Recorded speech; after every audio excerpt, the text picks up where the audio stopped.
오늘 하나님의 말씀 빌립보서 1장 27절부터 30절의 말씀. 빌립보서 1장 27절부터 30절의 말씀입니다. 오직 너희는 그리스도 복음에 합당하게 생활하라.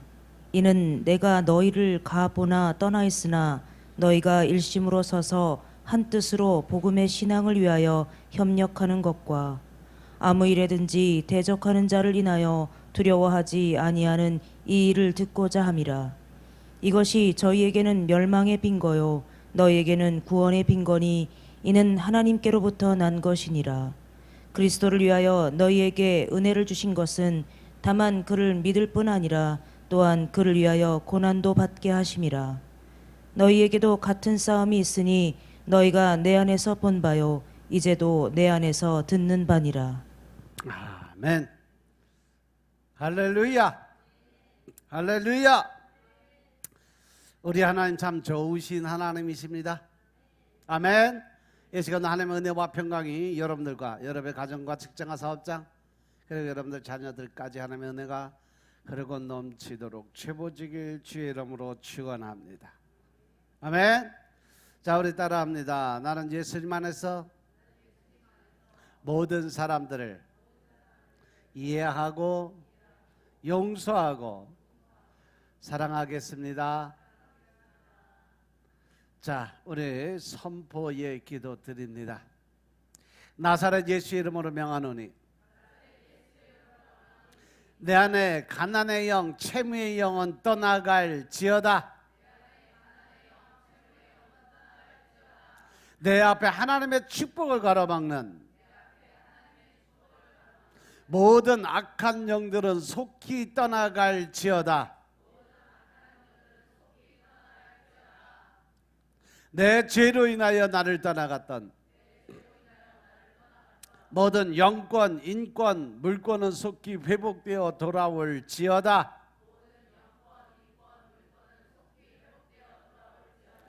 할렐루야. 내 안에 있는 모든 가난의 영, 채무의 영은 떠나간 줄로 믿습니다. 나를 떠나가던 모든 영권, 인권, 물권의 권세들이 회복되어 다 돌아온 줄로 믿습니다. 내 앞길에 축복을 가로막는 더러운 사단의 권세들은 다 떠나간 줄로 믿습니다. 할렐루야. 이 시간 하나님께 영광을 올려드리는 귀한 시간 되시길 주의 이름으로 축원합니다. 오늘은 빌립보서 1장 20절부터 30절의 말씀 가지고 그리스도를 위해서 받는 고난이란 제목을 말씀을 나누겠습니다. 따라합니다. 그리스도를 위하여 받는 고난. 그리스도를 위하여 받는 고난.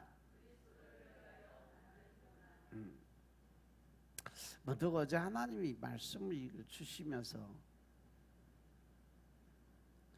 내 생각은 네 생각하고 틀리다라고 말씀을 하시더라고요. 근데 많은 사람들이 하나님을 생각하고 또 은혜고 복 받는 것에 대해서 잘못 생각하는 게 너무 많다. 그래서 오늘 우리가 믿음 생활하면서 나름대로 자기 신앙이죠. 자기가 생각하고 자기가 계획하고 나름대로 하나님의 말씀에 순종과 복종의 삶을 살았다고 하는데도 불구하고 왜 내 삶이 이렇게 힘들고 어려운 일들만 일어날까? 이 안에도 많이 있을 거예요. 내가 이렇게 열심히 하나님을 믿고 이렇게 열심히 예수님을 믿고 열심히 신앙생활하고 새벽기도도 나와 공예배 하나도 안 빠져 열심히 말씀도 보고 근데 왜 나는 이렇게 그냥 지지궁상으로 살 수밖에 없을까? 그러면서 스스로 질문을 던져도 또 생각을 해봐도 안 나오는 답 때문에 고민을 하는 걸 한번 우리 말씀을 한번 풀어보면 어떨까? 그래서 오늘 말씀을 통해서 우리가 하나님의 뜻과 계획이 무엇이고 또 우리가 하나님의 의를 세우기 위한 방법은 뭘까? 그리고 그리스도에게는 왜 고난이 필연적이고 그 고난을 통해서 오는 상처라는 건 과연 뭐고, 그 상처를 치유하겠다는 치유 집회라든지, 또 더 나아가서 가게에 흐르는 저주를 끊어라 하는 생각을 하면서 우리 천국 갈 준비를 하는 시간을 가지면 어떨까. 또 믿는 사람들의 또 하나 잘못된 판단이 뭐냐면, 예수님 하나님을 믿고 믿음을 가지면 모든 귀신 사단들은 떠나가서 가게 흐르는 저주 같은 건 없다, 세상에 귀신은 내 안에 없다라고 생각하는 사람들이 너무 많다는 거죠.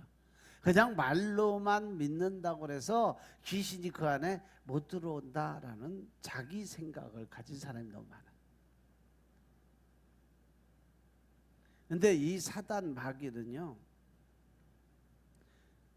바깥에만 있는 거 아니에요. 교회 아래도 있어요. 성도들한테만 있는 거 아니에요. 주의 종들한테도 덤벼요. 하늘나라 올라가면 천군 천사들이 매일 하늘에서 영적 전쟁하고 있어요. 마귀 사단들이 천국을 침노하느라고 올라와서 맨날 싸워서 천군 천사들 매일 전쟁하고 있어요. 온전히 내가 믿음, 즉 마음으로 예수 그리스도 즉 성령님이 내 안에 들어와서 성령님이 나를 지키고 보호하기 전에는요, 절대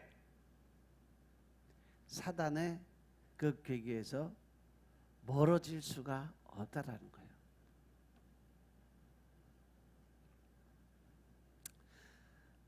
독일의 그 유명한 신학자죠, 헬무트 틸리케라는 목사님이 하신 말씀이 있어요. 그분이 미국의 집회를 통해서 여러 군데를 다니면서 말씀을 선포했는데, 어느 기자분이 물어봤어요. 미국에 대해서 느낀 점을 얘기를 해줬으면 좋겠다라고 이야기를 하는데, 그가 뭐라고 대답을 하냐면, 많은 사람들이 고난에 대해서 부적합한 견해를 가지고 있다라고 얘기해요. 이것은 비단 미국의 문제가 아니라 전 세계 모든 그리스도인들이 가지고 있는 가장 큰 문제다 라고 이야기했어요.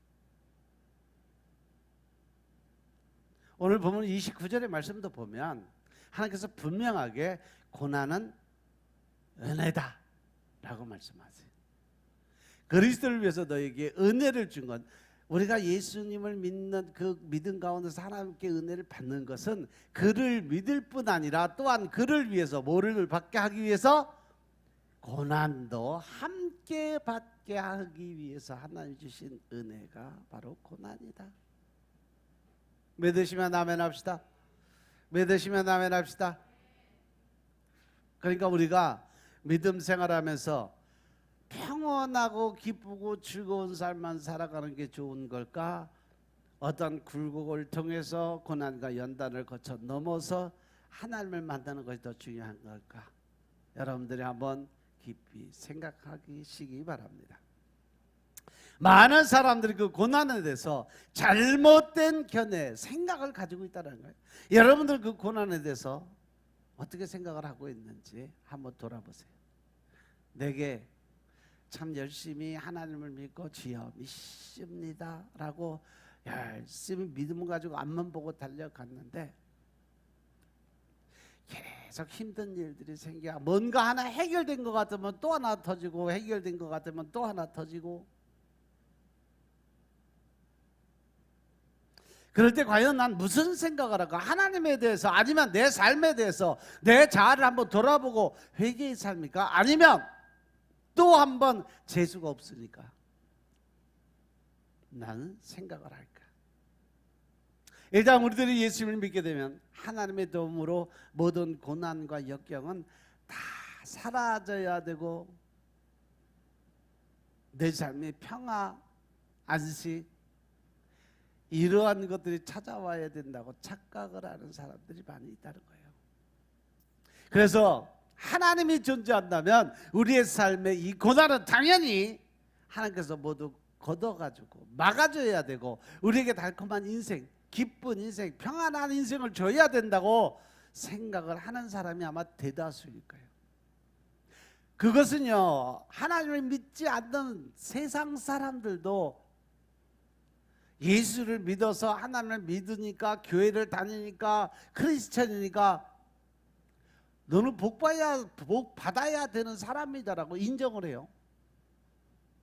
오히려 그게 더 사단의 속살거림인 것임을 깨달으시기 바랍니다.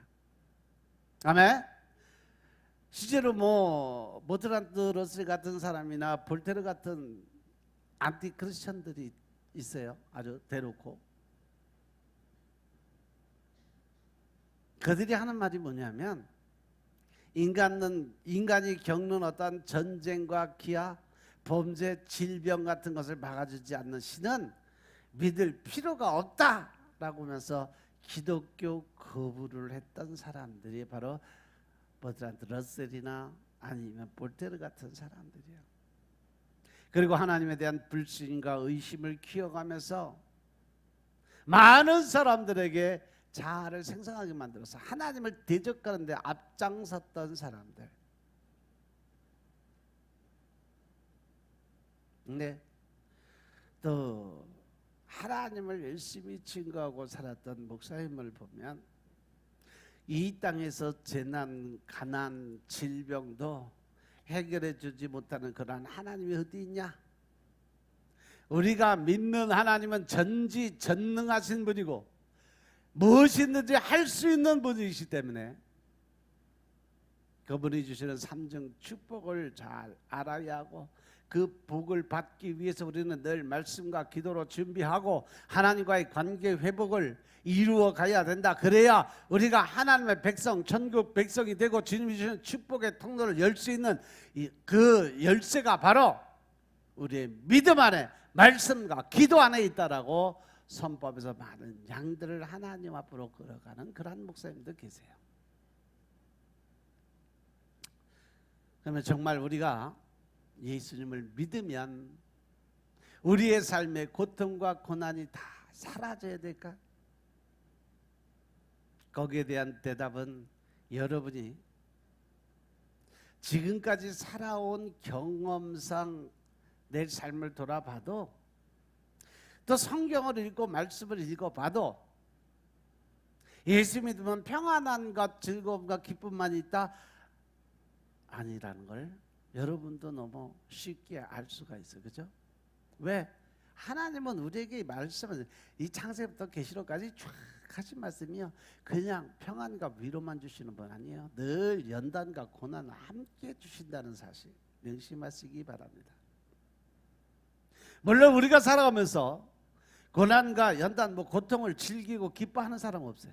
고난을 즐겨 당하는 사람도 없어요. 그리고 시험이 닥쳤을 때 그 시험에 쾌감을 느끼는 사람은 더더욱 없어요. 그래서 누구나 다 고난과 고통과 시험이 그런 없는 삶을 추구하고 살고 싶어요. 그냥 편안하게.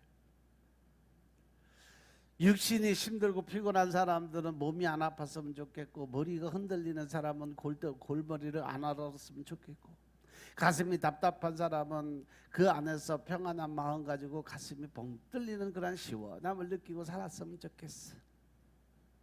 그래서 누구나 다 고난과 고통과 시험이 없는 삶을 추구하고 살고 싶어 하는데, 하나님은 결코 그것이 될 수가 있다 없다? 없다.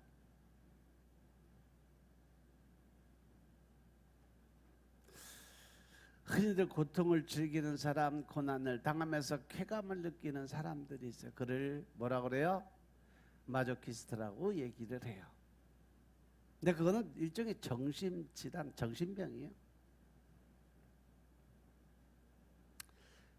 그런데 여러분들이 아셔야 될 게 있어요.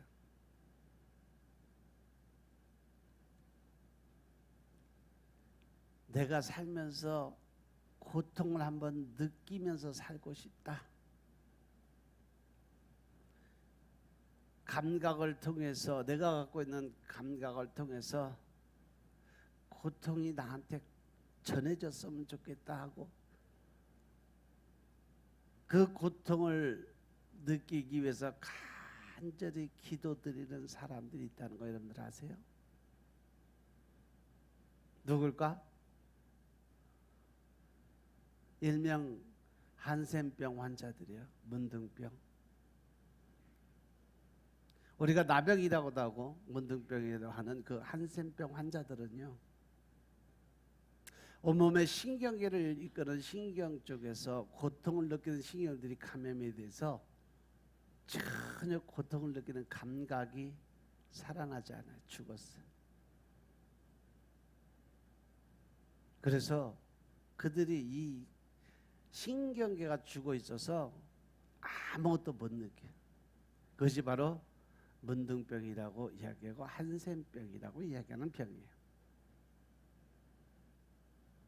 그리고 우리 몸은요, 알게 모르게 그 통증에 의해서 보호를 받고 있다는 것을 여러분들 아세요? 여러분들의 몸은 여러분들 스스로가 자체적 보호막이 형성되어 있는 것, 그것이 뭐예요? 통증으로 느끼고 깨닫게 되게 만들어 놨다는 거죠, 하나님. 그래서 여러분들 제일 느끼기 좋은 게 뭐예요? 눈이요. 눈을 오랫동안 부릅뜨고 있으면 어떻게 돼요? 눈에 통증이 오죠. 눈이 고통스러워서 우리는 눈을 깜빡이게 되고 또 눈물이 나게 되고, 그로 인해서 스스로 몸에서 자체적으로 눈을 보호하는 시스템이 되어 있는 것이 우리 몸의 구조예요. 그리고 뜨거운 난로 옆에 가면 손이 뜨거우니까 우리는 얼른 손을 뒤로 감추고 떨어뜨려서 더 큰 화상을 입지 않게 자체적으로 만들어져 있어요. 이렇게 우리 몸은 자연스럽게 자기 보호 장치가 돼 있어 스스로 보호를 하고 있는 거예요. 발도 뭐 우리가 새로운 신발, 새 구두를 신으면 어떻게 뒤꿈치가 까져. 그러면 우리가 제일 먼저 하는 게 뭐예요? 걸음걸이를 조심해요. 그리고 집에 가서 약도 바르고 밴드도 붙이고, 손목에 뼈가 어긋나면 붕대를 감아서 목에다 이렇게 걸치고 다녀야 돼. 왜? 아프기 때문에.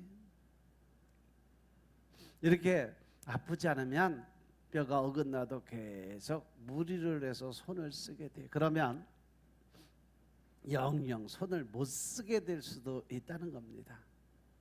이렇게 우리는 그 통증으로 인해서, 고통으로 인해서 우리의 몸을 보호할 수 있는 자동 시스템이 장착되어 있는 것이 우리 몸이요. 그것을 만들어 놓으신 분이 하나님이세요. 이렇게 고통은 때로는 우리를 더 피해로부터 보호하는 역할을 하고 있다는 사실 명심하시기 바랍니다. 그런데 한센병 환자들은 고통을 모르기 때문에 그들이 2차적으로 걸리는, 가장 많이 걸리는 병이 뭐냐면 시력이 감퇴해요. 장님이 될 확률이 점점 커져요. 왜냐하면 눈을 깜빡이지 못하니까 그런 거죠. 눈이 시리지 않으니까 깜빡이지 못해서 눈을 보호할 수 없어. 그러니까 계속적으로 노출돼 있으니까 눈이 거의 실명 단계까지 간다고 그래요. 그리고 그들은 손이 날로 가까이 가도 뜨거운 걸 모르기 때문에 손이 익어도 모르요. 손이 익어서 냄새 나면 어디서 고기 굽는 줄 아는 그러한 정도 생각을 가지고 있는 사람. 왜? 감각이 없으니까, 감각이 무뎌지니까 자기 손이 타는지도 모르고 있는 거죠. 그렇게 통증이 없는 그것으로 그들은 생명의 위협을 느끼고 살아가고 있는 겁니다. 그래서 그들의 가장 유일한 소원이 뭐냐? 고통을 느껴야 할 때 고통을 느끼고 싶다는 것이 그들의 가장 큰 소망이에요. 여러분들은 오감이 살아있는 것만 해도 감사드리시기 바랍니다. 아멘. 그분들은 소멸돼 가는 그 고통의 상실을 막기 위해서 얼마나 치료에 열심인지 몰라요. 왜? 자기 몸속에서 고통을 느끼게 하기 위해서. 이렇게 우리가 사는 삶 중에도 고통은 우리 몸을 포함하기 위해서 꼭 필요한 것이 바로 고통의 삶이라는 거죠. 그러면 우리 그리스도인들이 삶에서 일어나는 고난과 고통과 시험은 어떻게 바라봐야 될까? 믿음을 가진 사람들, 하나님을 믿는 사람들, 하나님의 축복의 통로를 걷는 사람들이 그들에게 다가오는 고난과 역경의 삶은 어떻게 판단하고 바라봐야 될까? 하나님은 하나님의 백성들인 우리들을 우리가 상상할 수 없을 만큼 사랑하시는 분이 하나님이심을 믿으시기 바랍니다.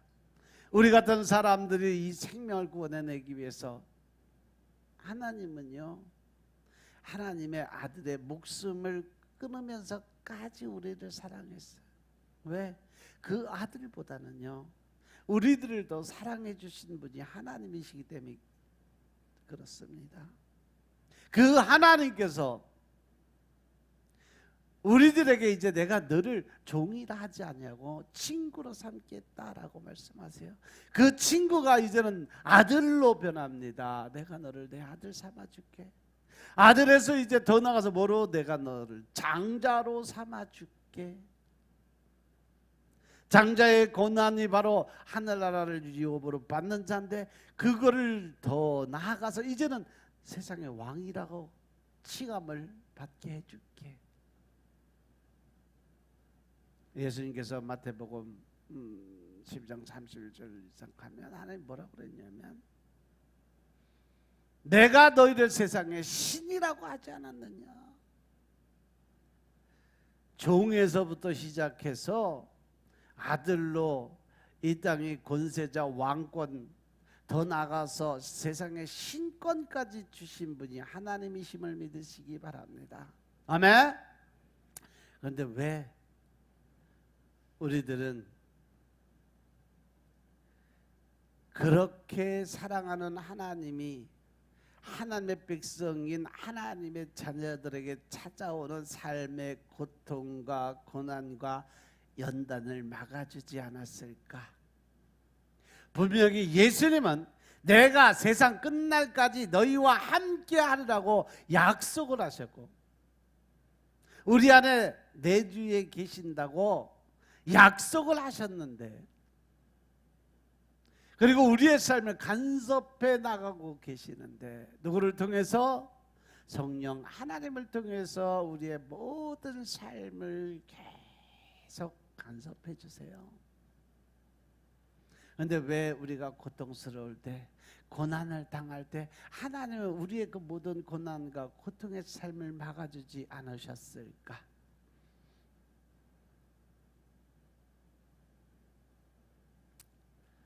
2차 세계대전 때 아우슈비츠 수용소에서 간신히 살아나온 엘리비젤이라는 사람이 더 나이트라는 글을 썼어요. 거기서 뭐라고 얘기하냐면, 하나님, 지금까지 내가 믿었던 나의 하나님은 죽었습니다. 만약 하나님 당신이 살아있다면 어떻게 지금 아무 일도 안 하고 이 살인을 바라보고 있습니까? 나이트라는 책에 기록되어 있는 말이에요.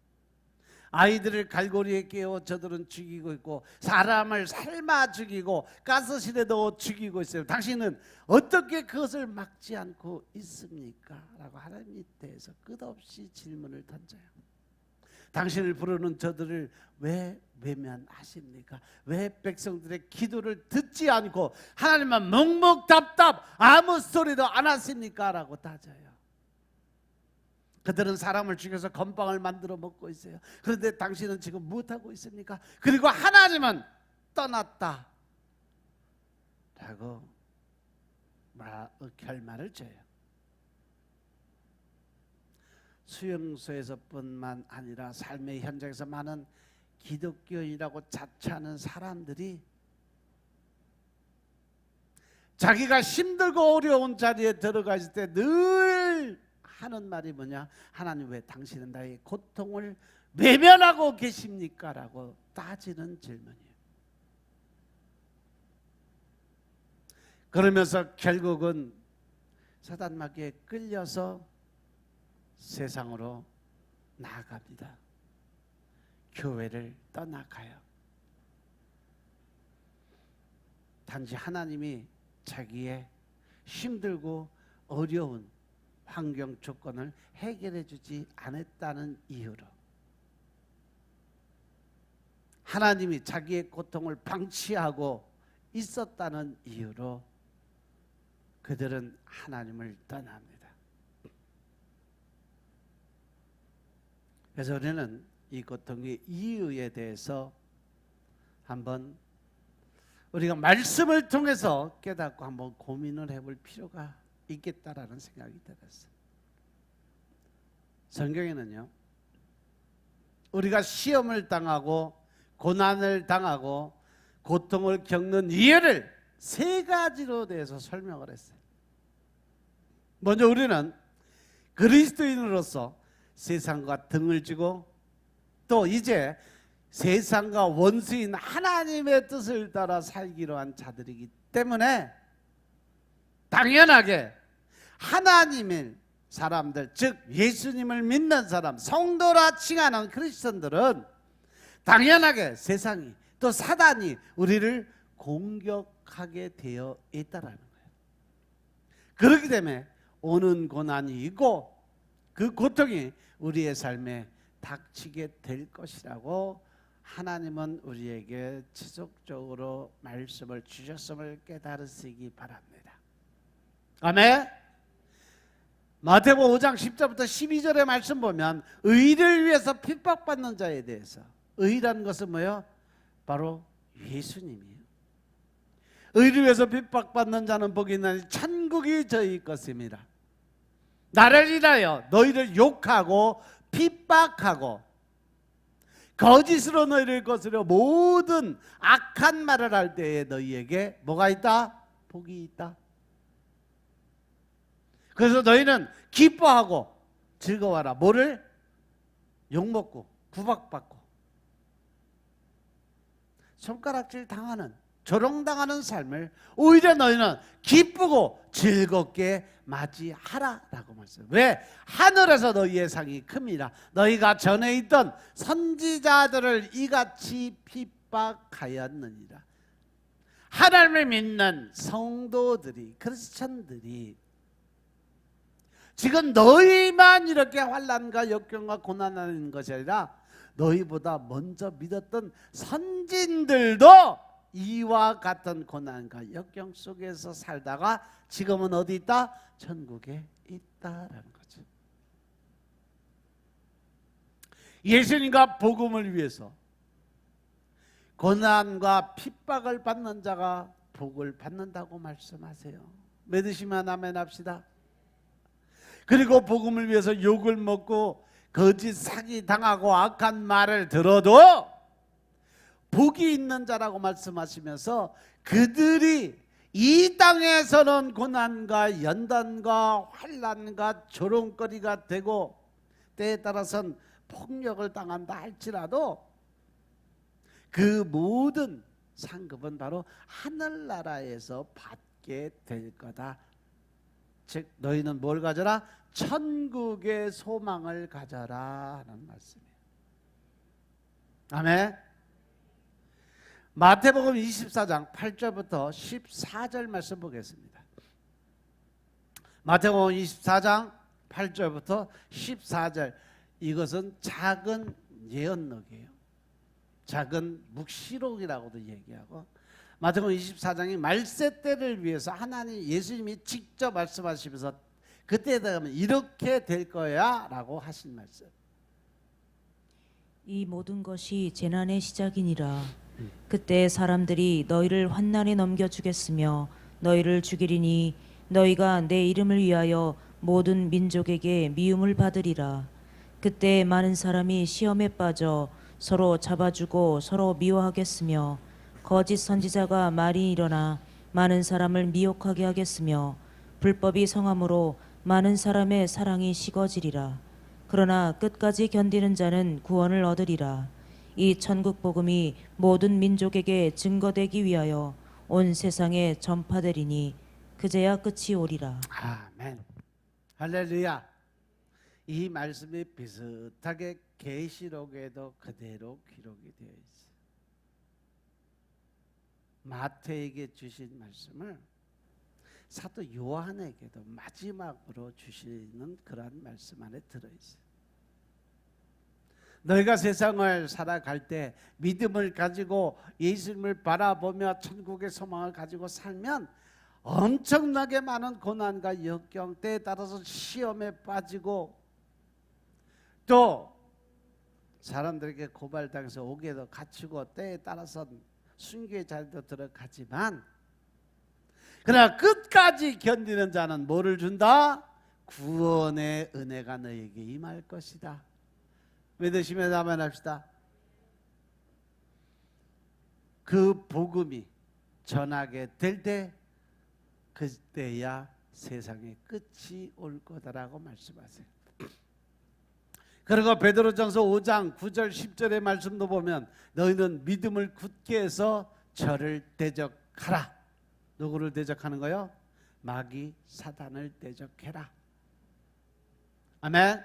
이는 세상에 있는 너희 형제들도 동일한 고난을 당하는 줄을 알미니라.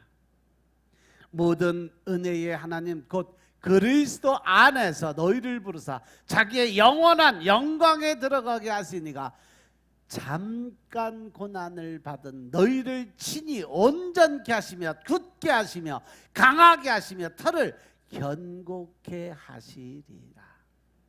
할렐루야.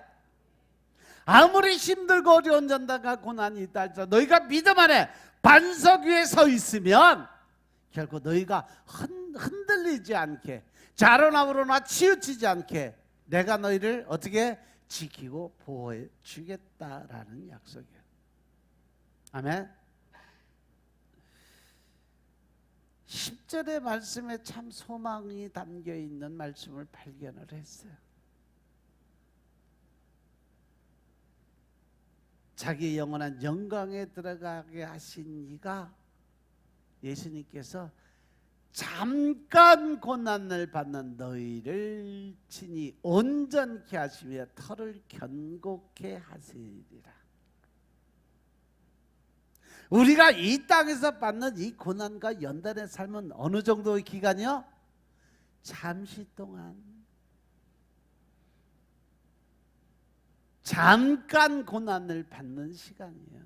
그것이 바로 우리가 이 땅에 살아가는 성도들, 크리스천의 삶이란 거죠. 고난과 고통으로 점철되는 우리 인생은 잠시라는 거예요. 오랜 긴 시간이 될 수 없다는 거예요. 그래서 요한복음 16장 33절의 말씀은 이것을 너희에게 이름은 너희로 내 안에서 평안을 누리게 하려고 너희에게 주는 거다. 너희가 세상에서 환난을 당하지만 어떻게 해라? 담대한 믿음을 갖고 나아가라. 왜? 내가 세상을 이미 이겼다라고 말씀하세요. 할렐루야.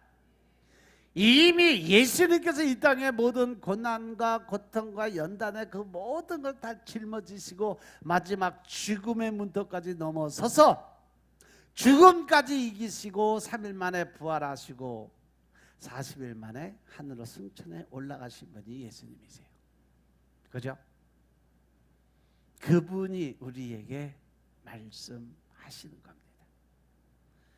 이것을 너희에게 이름은 너희로 내 안에서 평안을 누리게 하려 함이니라. 이 고난과 연단은 마지막 때에 천국에서 우리가 누릴 수 있는 가장 큰 축복, 평안과 위로의 삶을 살게 만들기 위해서 너희가 이 땅에서 받는 훈련이다 이거죠. 아멘. 히브리서 11장 35절부터 38절의 말씀을 보겠습니다. 히브리서 11장 35절부터 38절 말씀. 여자들은 자기 죽은 자를 부활로 받기도 하며 또 어떤 이들은 더 좋은 부활을 얻고자 하여 악형을 받되 구차히 면하지 아니하였으며 또 어떤 이들은 희롱과 채찍질뿐 아니라 결박과 옥에 갇히는 시험도 받았으며 돌로 치는 것과 톱으로 켜는 것과 시험과 칼에 죽는 것을 당하고 양과 염소의 가죽을 입고 유리하여 궁핍과 환난과 학대를 받았으니 이런 사람은 세상이 감당치 못하도다. 저희가 광야와 산중과 암열과 토굴에 유리하였느니라. 아멘. 할렐루야. 믿음을 가진 자들의 순교하는 장면이 기록이 돼 있어요. 근데 자기 죽은 자를 부활로 받기도 하고 또 어떤 사람들은 더 좋은 부활을 얻고자 해서 악형을 받는데 그것을 구차히 어떻게 면하지 않은 목숨을 구걸하지 않았다라는 거예요. 담대하게 하나님의 이름으로 예수님의 이름으로 그들은 죽음을 당당하게 맞이하고 있었다라는 거예요. 그들이 고문을 당하면서도 더 좋은 부활의 삶을 즉 천국의 소망을 꿈꾸면서 구태여 노임받기를 바라지 아니하였다. 목숨을 구걸하지 않았다. 또 어떤 사람들은 조롱을 받기도 하고 채찍으로 맞기도 하고 심지어는 결박당하고 옥에 갇히면서까지 시련을 겪었다. 돌에 맞아 죽고 톱으로 쓸려 죽고 칼에 목이 잘리고 찔려 죽고 그러면서도 그들은 목숨을 구걸하지 않았다라는 거죠. 여기에 있는 방법은요, 예수님의 12 제자들이 죽었던 방법 그대로 다 나와 있어요. 사도 요한까지 죽이려고 그렇게 했는데 여기 보면 사도 요한을 펄펄 끓는 가마솥에 집어넣었는데 사도 요한이 거기서 튀겨 죽어야 되는데 튀기지 않고 그 안에서 수영을 하고 돌아다녔대요. 그래서 왕이 칼로 목 베어서 죽이려고 그랬는데 그 신하가 오히려 저 사람을 죽이면 많은 예수 믿는 사람들이 반기를 들고 봉기할 거다. 차라리 그를 유배를 보내자. 그래서 그를 반모섬으로 뚝 떨어지게 만들어서 유배를 보냈어요. 그래서 그곳에 가서 받은 것이 요한계시록입니다. 마지막 말세 때의 상황을 그대로 받아 적어서 제가 반모섬 가서 보니까 사도 요한이 계시를 받았던 계시 동굴이 있어요. 가서 보면 정면에 여기서 받았다고 해놨는데 옆에 보면 바위가 있는데 바위 사이에 딱 하나 사람 쫙 엎드리면 딱 들어갈 자리가 있어요. 하나님 환상을 열어줘서 보여주는데 바로 그 바위 밑에서 납작 고개도 못 들을 정도예요. 거기에 납작 엎드려서 하나님의 계시가 막 떨어지면 요한이 이렇게 하고 막 하나님 말씀을 대언해. 그럼 그 옆에서 막 받아 적었어요. 그 모습을 보이더라고요.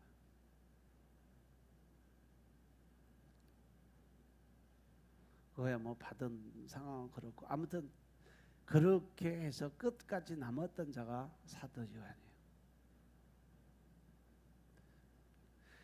그 사람들이 고문을 받고 고문을 당하면서도 더 좋은 영생의 삶을 바라보면서 소망을 갖고 그들은 죽음을 불사하고 끝까지 하나님의 이름에서 죽음을 당했던 사실을 기록했어요. 그리고 그들은 돌로 맞기도 하고 톱에 사지가 잘려 죽기도 하고 칼에 맞아 죽기도 했어요. 그들은 궁핍을 당하고 고난을 겪고 학대를 받으면서도 양과 염소의 가죽을 입고 이리저리 피해 다닌 것이 지금도 터키에 가면 그 모습 그대로 있습니다. 그것이 뭐냐? 카타콤이에요. 땅에 굴을 파서 땅속으로 숨어버리는 거예요. 근데 굴을 어느 정도까지 팠냐? 지하 30층까지 팠어. 30층이면요 1층에 3m씩이니까 거의 100m를 파 내려간 거예요. 땅속으로. 근데 신기하죠? 그 굴을 팠는데 환기가 돼요. 공기 공급이 돼요. 들어가는 문은 딱 하나밖에 없어요. 그런데 그 안에 공기가 계속 지속적으로 공급이 돼요. 사람이 거기 거대한 도시를, 거기 가면 목욕탕도 있고 도서관도 있고 대중목욕탕, 대중화장실도 있고 사람들이 살았던 흔적이 내려가면서 곳곳이 좀 넓고 평지 있는 데 다 사람이 살고 있는, 기거하던 곳이에요. 그렇게 했던 흔적들이 그대로 남아 있습니다. 이렇게 하나님의 편에 서게 됨으로 세상으로부터 배척을 받았던 사람들이 바로 그리스도인이요. 어떤 강도들이 모의를 하고 있어요. 야, 어디 가면 뭐가 있대. 이거 진짜 좋은 거야. 우리 한당 하자. 그래서 열심히 계획을 짜고 있는데 그중 한 사람이 갑자기 마음을 고쳐먹게 돼요. 나는 못하겠다. 더 이상 이제 강도짓도 못하고 차라리 내가 가난하게 살고 정직하게 살 거니까 나는 거기서 빼줘라 라고 선포하는 순간 그 무리로부터 어떻게 따돌림 당하죠. 왕따가 당하는 거예요. 이 모습이 하나님을 안 믿던 사람들이 하나님을 믿게 되는 순간 세상 사람들로부터 그렇게 왕따 당하는 모습과 똑같다라는 거예요. 아멘. 어느 날 갑자기 나는 하나님의 뜻에 맞게 정직하게 살 거야 결단하는 순간 우리는 세상으로부터 공격을 받는 대상이 될 수밖에 없다라는 거예요. 믿으십니까? 이해가 되세요? 전에 제가 우연히 본 그 뉴스를 본 게 생각이 나는데, 아프리카에 있는 그 수단의 우독족에 대해서 나온 적이 한번 있었어요. 그 우독족이 13,000명의 부족이 전부 탈출해서 에티오피아 난민촌으로 이동을 한 그런 부족이에요. 그 부족이 왜 수단을 탈출을 해서 난민촌으로 들어갔냐? 그들이 도망한 이유가 단 한 가지, 그들이 전체가 다 예수를 믿는 사람이었어요. 지금 미얀마도 보면 전쟁이 엄청나게 하고 있고 공산권으로 하나님 예수님을 믿는 사람들은 엄청나게 핍박당해요. 거의 죽임을 당하고 있어요. 그런데 거기 미얀마에도 여러분들이 지금 후원하고 있는 데분이 나탈로 선교사님 계시는 그곳이, 거기가 미얀마 산족이에요. 산족은요 거의 98%가 기독교인이에요. 기독교인들로만 이루어진 민족이 산족이에요. 그 사람들이 끝까지 하나님의 손을 붙들고 놓지 않는 이유는요, 그들이 바라보는 천국의 소망이 확실하게 있기 때문에 그래요. 여러분들은요 지금 이 땅 대한민국 땅에서 하나님을 믿고 마음대로 기도드리고 마음대로 말씀 읽고 마음대로 찬양 드릴 수 있다는 게 얼마나 큰 축복인지 모르죠. 동남아만 가봐도요 예수 믿는 사람 엄청 핍박 많이 받는 데 많아요. 그 수단에 이슬람 정부가 들어서면서 그들이 기독교 말살 정책을 쓰기 시작을 해서, 그래서 기독교인들은 다 죽였어요. 나중에는 50명씩 사막으로 데리고 가서 물과 먹을 것 주지도 않고 이틀에 한 번씩 이슬람 정부에서 나가서 개종하는 사람들만 차에 싣고 가서 먹을 거 주고 물을 주고, 그렇지 않은 사람 그대로 그곳에서 굶어 죽이고 목말라 죽이고 배고파서 허기지게 죽이고 그렇게 다 죽여버렸어요. 그러니까 이제 핍박을 피해서 그들이 에티오피아로 13,000명이 단체로 난민으로 도망을 친 거예요. 그들은 약 50년 전에 두 여자 선교사에 의해서 복음을 듣게 됩니다. 그 씨가 무럭무럭 자라서 이제 13,000명의 부족이 전부 예수님께 돌아왔는데 너무 핍박이 심한 거예요. 그래서 에티오피아 난민촌으로 도망을 했던 거죠. 한 줌의 양곡, 옥수수 한 주먹이 하루치 양식이었대요. 그 난민에서 주는. 그것을 가지고 그들은 하루하루를 연명해야 됐어요. 아이가 배가 고파 영양실조가 걸려서, 영양실조 걸리면 제일 먼저 뭐부터 돼요? 애기들 복수가 차기 시작을 해요. 그래서 에티오피아 난민들 보면 이렇게 배만 뻘록하고 피싹 말라가고 가죽만 뒤집어서 모습들, 이게 이제 죽기 막 직전의 모습들이에요.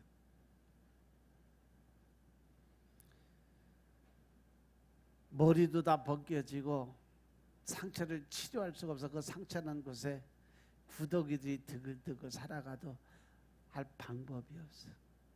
그러한 곳에서도 그들은 예수님을 섬길 수 있다는 사실 하나만으로 아주 기쁘게 살았다고 합니다. 그 복음의 씨앗을 뿌렸던 두 선교사 할머니가 40년 후에 그곳을 다시 찾았을 때 그들이 참 귀한 선물을 할머니 선교사님들에게 선물을 했다고 그래요. 다름 아닌 계란 한 꾸러미요. 그들이 하루에 먹을 수 있는 배급을 받았던 양곡을 먹지 않고 꾸준하게 닭에게 모이를 주면서 남미천에서 가장 귀중하다고 하는 금보다 더 귀한 계란을 만들어낸 거죠. 그래서 그것을 선교사님들한테 주면서 그들을 부둥켜 안고 기쁜 찬양을 드리는데, 바로 그 찬양이 날 사랑하신 하나님의 찬양. 과연 우리들 같으면 그 상황에서 하나님이 나를 예수님이 나를 사랑한다는 그 찬양을 드릴 수 있을까?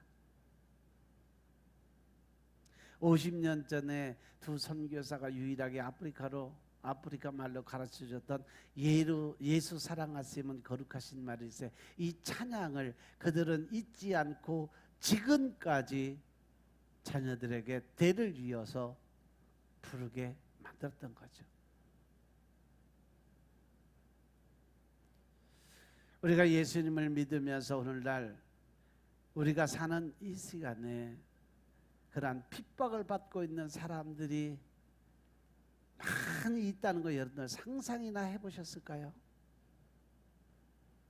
예수님을 믿는, 그래서 하나님의 편에 서는 자들을 세상과 사단 마귀는요 가만히 두지 않고 있다는 거예요. 목사들을 공격하는 것도 마찬가지요. 사람들은 설교자들에게 이러한 조언들을 해요. 확실한 이러한 금을 긋지 마라.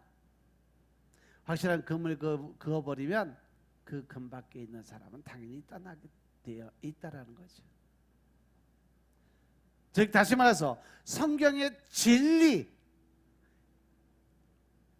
하나님과 예수님과 성령님과 마귀, 사단, 귀신에 대한 이런 정확한 선을 긋는 설교하지 마라. 그걸로 상처받아서 성도들 교회를 떠나가면 당신이 힘들다는 거죠. 영혼 구원 목적이 아니라 먹고 사는 사건 목사가 되라라고 이야기를 하는 거예요. 그럼에도 불구하고 선을 그어가며 당신들 그리 가면 죽는다, 큰일 난다고 하는 흔들리지 않는 신앙을 가진 목사님들이 아직 있기 때문에 이 대한민국이 그래도 하나님의 보호를 받고 있음을 깨달으시기 바랍니다. 이 나라 이 민족이 아직까지도 하나님의 사랑을 받고 하나님의 보호하심 아래 있는 이유는 다른 이유 없어요. 기도하는 하나님의 백성들이 있었고, 또 하나님의 뜻에 어긋나지 않기 위해 그 양들을 목마르지 않게 채우는 생수의 근원이 되신 말씀 복음을 전하는 목자들이 있었기 때문인 것임을 깨달으시기 바랍니다. 그리고 우리가 범죄함으로 우리에게 오는 하나님의 징계가 있어요. 그것은 징벌이 아닌 징계. 이 징계는 바로 하나님이 우리에게 주시는 회초리 같은 징계예요.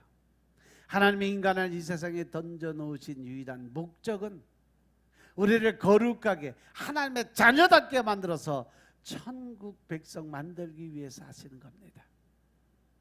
자식답게 만들어서 천국에 데리고 가고 싶어서 인생을 허락하셨다라고 말씀하셨어요. 그래서 이 땅은요, 이 우주는 그 목적을 달성하기 위해서 우리에게 주어진 잠정적이고 임시적인 건물에 불과하다. 이 땅에 살아가는 것은 그림자 같은 삶이다. 하나님은 온통 하나님의 백성들의 거룩함에만 관심을 갖고 있습니다. 그 거룩을 향해 달려가는 길에 우리가 순종하지 않고 따라가지 않을 때 하나님이 우리를 향해서 징계를 하신다는 이유 분명하게 명심하시기 바랍니다. 아멘.